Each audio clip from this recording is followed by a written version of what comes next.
1, 2, 3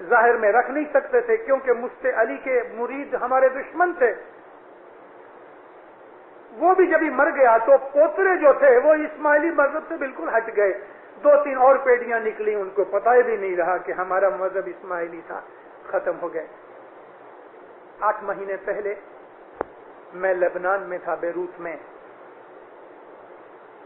آج سے 50 برس پہلے پہلی لڑائی جب ہوئی 1914 سے 1919 تک یہ لڑائی رہی 5 برس.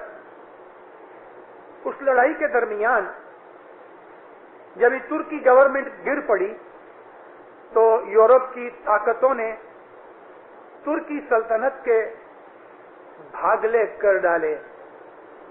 ترکی سلطنت کے ہاتھ میں جو سیریا کا پرانت تھا, آج جو سیریا ہے اس کے ساتھ جارڈن کا نارتھ پورشن جو بعد میں ٹرانس جارڈن کے ساتھ مل گیا اور پیلسٹائن بنا, اور آج کا جو لبنان ہے وہ, اور آج کل کا جو اسرائیل ہے اس کے نارتھ پورشن جو لبنان کے ساؤتھ میں ہے, یہ سارا سیریا کہلاتا تھا.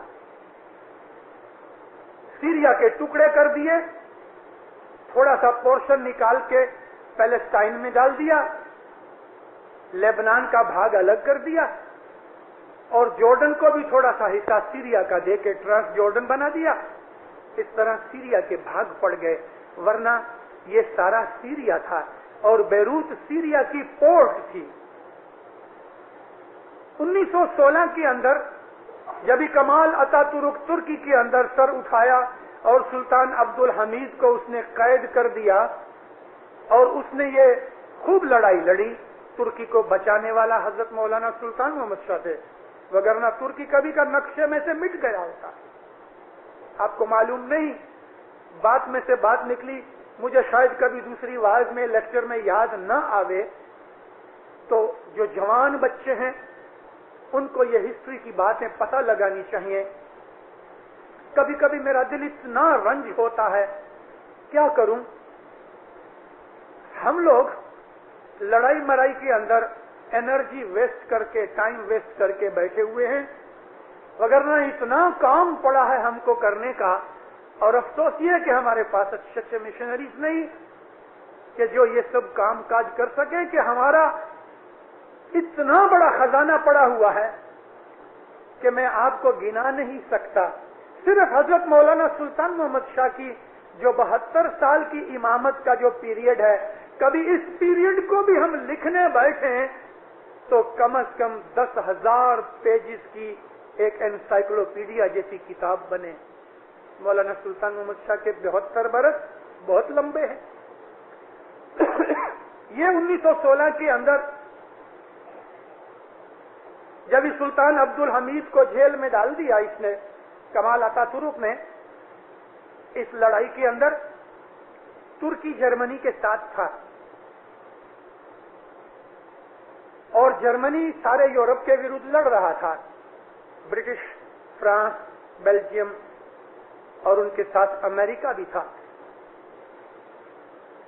ترکی نے رشیا کے اوپر حملہ کیا, اس لیے کہ جرمنی کے اوپر رشیا پیچھے سے حملہ نہ کرے. جرمنی کے اوپر حملہ کرنے کی رشیا تیاری کر رہا تھا, اور ترکی نے اس کے اوپر حملہ کر کے رشیا کو روک دیا. اور کھرے کھر چھوٹی سی ترکی کی سلطنت, رشیا کا ایک اتنا بڑا ریچ, ترکی نے رشیا کو بہت پیٹا ہے, بہت مارا ہے. 6 لاکھ آدمی کے لشکر کے سامنے ترکی کے 25-30 ہزار آدمی لڑتے ہوئے, 25-30 ہزار آدمی. یہی بات کے اوپر ڈر لگا تھا ہٹلر کو کہ ایسا نہ ہوئے کہ میرے کو رشیا پیچھے سے مارے, اور وہ غلطی کر کے رشیا کے اوپر چلا گیا اور ختم ہو گیا. ترکی نے رشیا کو بہت پیٹا, لیکن اندر سے سلطان عبد الحمید کی کمزوریوں کے کارن سے